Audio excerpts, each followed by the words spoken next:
KPK menetapkan 5 tersangka dalam kasus dugaan suap proyek pengadaan barang jasa di Basarnas tahun 2021 hingga 2023, Rabu 27 Juli 2023. Salah satu tersangka ialah Kepala Basarnas periode 2021-2023, Marsikal Madya Henry Alfiandi.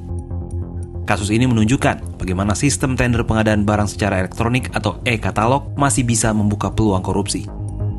Dalam keterangannya Rabu malam, Wakil Ketua KPK Alexander Marwata mengungkapkan kasus ini bermula dari operasi tangkap tangan KPK terhadap salah satu tersangka saat menyerahkan uang dugaan suap kepada Koordinator Administrasi Kepala Basarnas, Letnan Kolonel Afri Budi Cahyanto.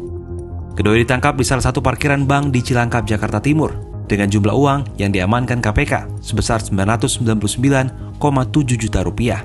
Menurut Marwata, barang bukti yang disita ini diduga merupakan uang suap yang akan diberikan kepada Kepala Basarnas Henry Alfiandi.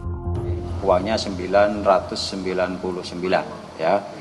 999 juta. Nah, ini kan 10% dari nilai kontrak. Nah, kontraknya untuk pengadaan alat pendeteksi korban reruntuhan itu kan 9,9 miliar. Artinya persis 10%. Itu kalau dirinci lebih lanjut, belakangnya itu 700.400 rupiah, jadi ada 400 rupiah lengkapnya itu, jadi ada pecahannya nilainya. Tadi karena dibulatkan saja jadi 999,7 juta, jadi jelas itu dari pengadaan pendeteksi korban reruntuhan.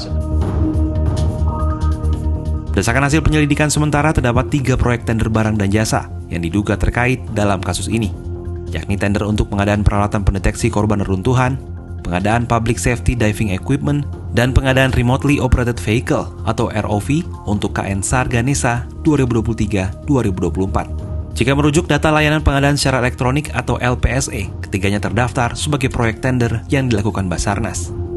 Proyek pertama bernama pengadaan peralatan pendeteksi korban reruntuhan dengan kode tender 3317469 yang dibuat pada 9 Januari 2023 dengan nilai pagu 10 miliar rupiah. Tender yang diikuti oleh 46 peserta ini awalnya sempat gagal dan dilakukan tender ulang, hingga akhirnya dimenangkan oleh PT Interteknografika Sejati dengan nilai kontrak 9,9 miliar rupiah.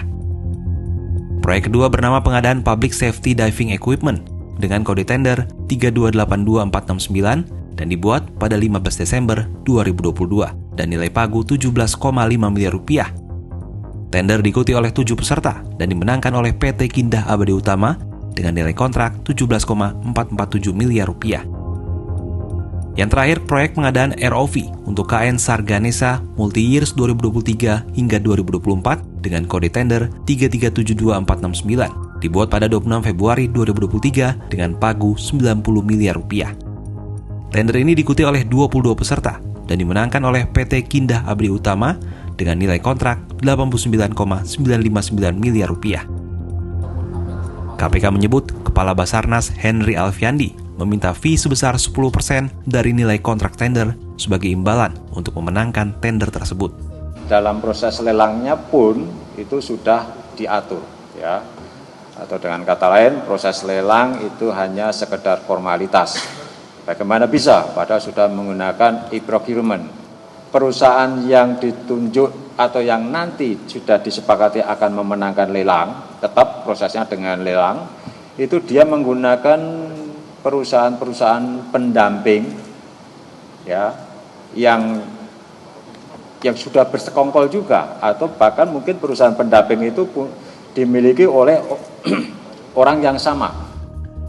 Selain Henry dan Afri, KPK juga telah menetapkan 4 tersangka lain, yakni Komisaris Utama PT Multigrafika Cipta Sejati Mulsunadi Gunawan, Direktur Utama PT Interteknografika Sejati Marilia, dan Direktur Utama PT Kindah Abadi Utama Roni Aidil.